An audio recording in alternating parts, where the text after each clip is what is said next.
Struktur haram di hutan simpan. JPNS pindah peralatan kuil dengan cermat. Sebelum kita melangkah jauh, yang belum lagi subscriber, apa kata anda subscriber dan tekan butang loceng untuk notifikasi video selanjutnya?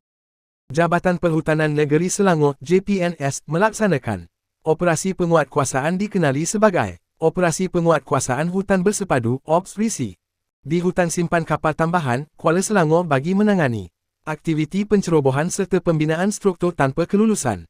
Menurut laporan media Selangor, operasi bersepadu itu menyasarkan sebuah kuil yang dikenal pasti didirikan tanpa kebenaran dalam kawasan hutan simpan berkenaan.